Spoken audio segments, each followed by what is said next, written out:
What's good? It's your boy Frank back with another video, and ever since I made that Mortal Kombat video talking about how they should remaster Shaolin Monks, the idea of remastering classic games has not left my mind. So today, I compiled a list of 5 games that I would like to see remastered and put on the next gen.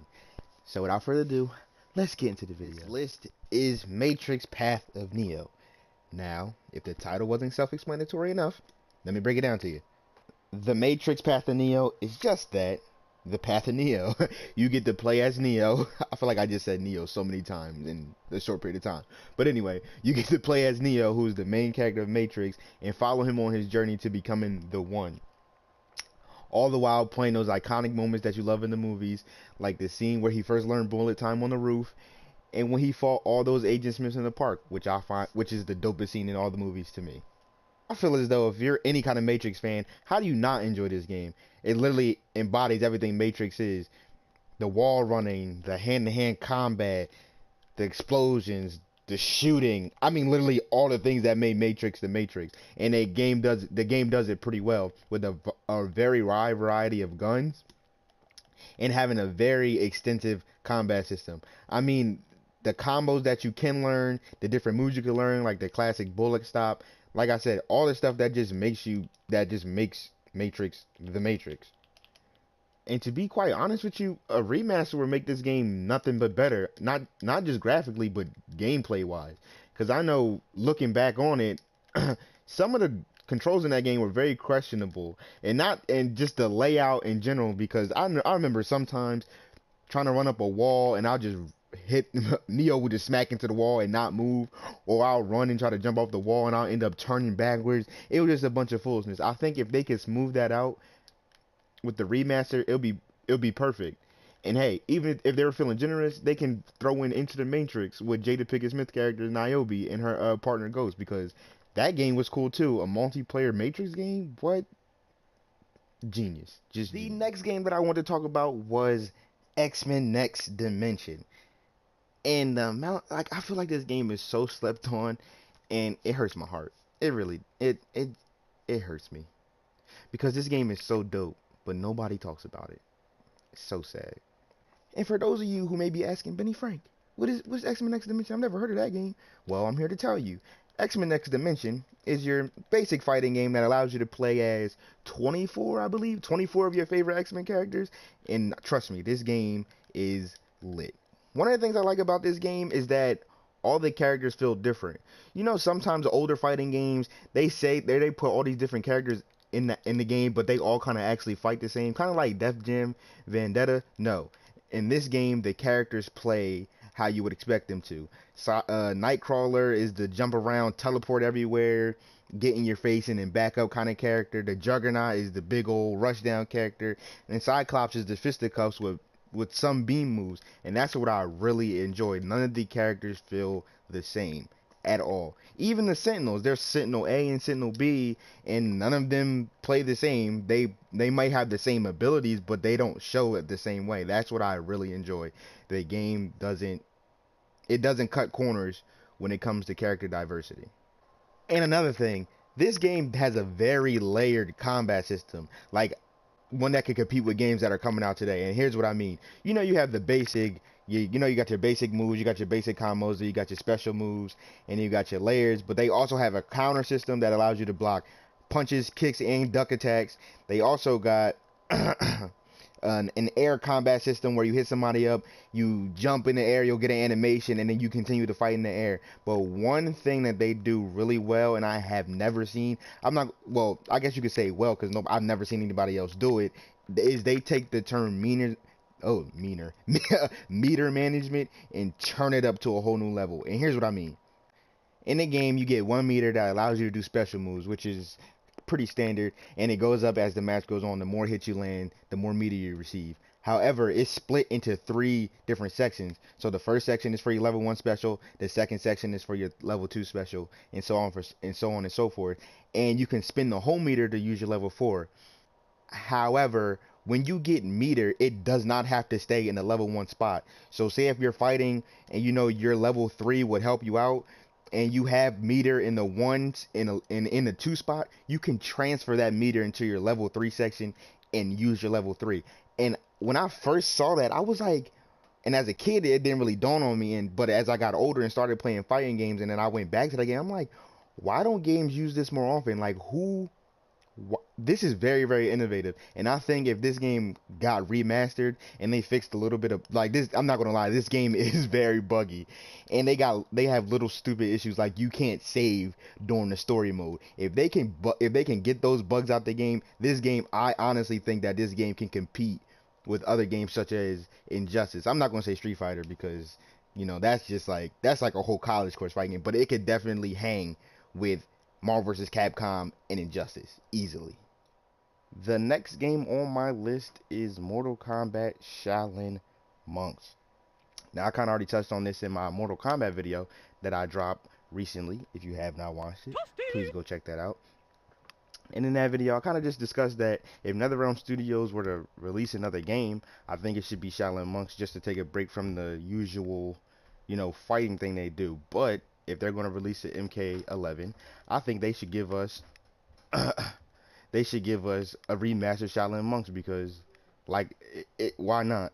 And not to sound like a broken record, but Mortal Kombat Shaolin Monks gave us everything we enjoyed about Mortal Kombat: the violence, the fighting, the fatalities, all that, while still adding something new, which is the multiplayer aspect. And I think we live in an era now where online play is heavy and it can make or break your game. And I just feel like this game fits perfectly into that online culture.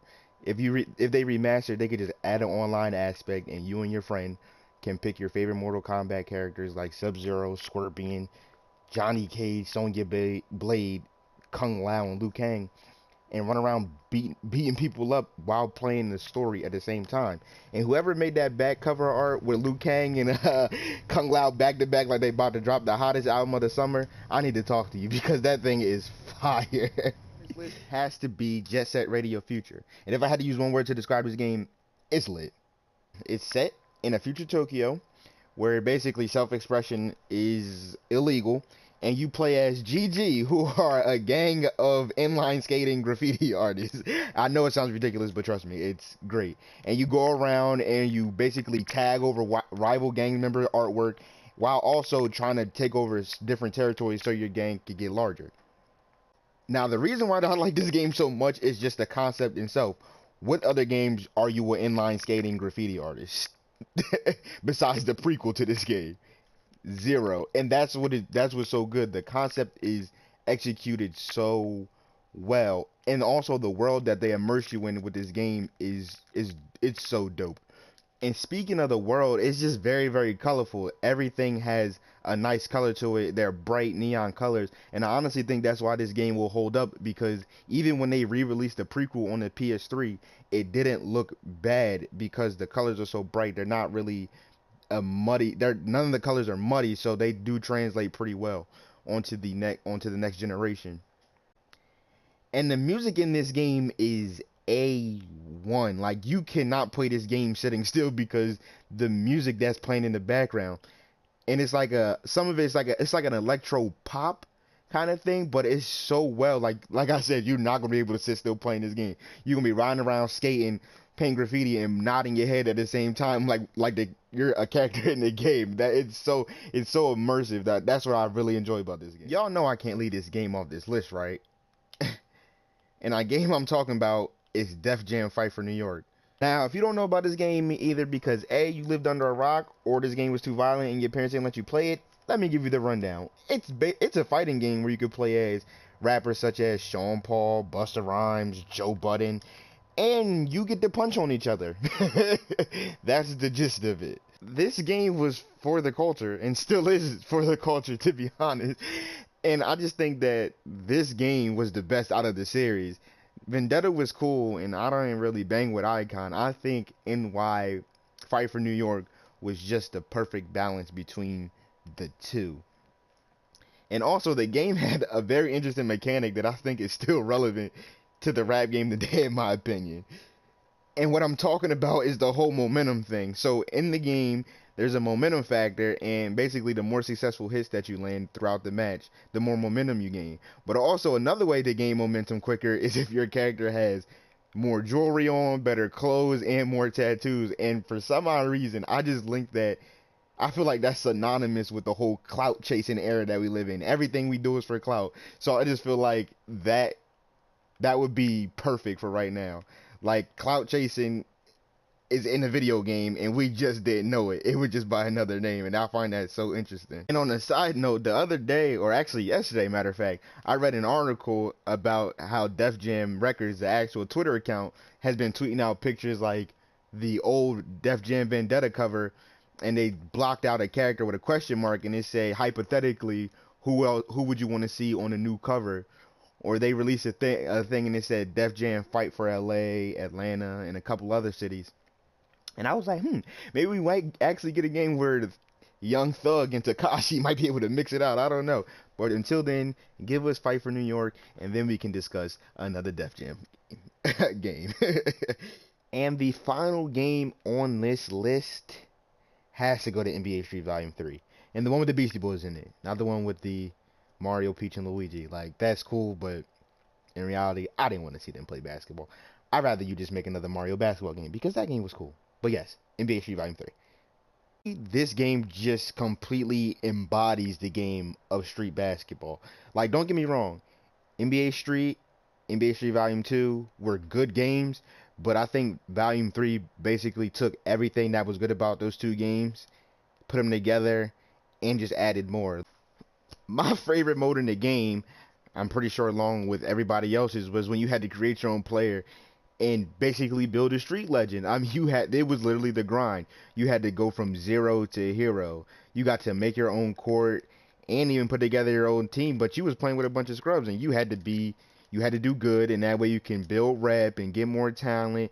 And I think now we're in an era of online gaming, this would be perfect, because you could just, instead of you just building a team by yourself and just playing with CPUs, with the remaster, they can add an online mode, and this way you and your friends can come up together, kind of like Park, but I guess in a street ball fashion. And I honestly think this would stick more than the 2K Park, because my friends play 2K.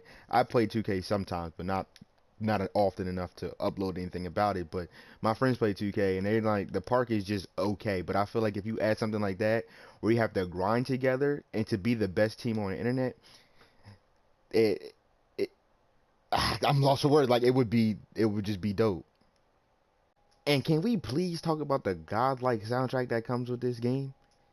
Like, the song choice is so good. Like, you go around the house singing these songs like you heard them on the radio every day.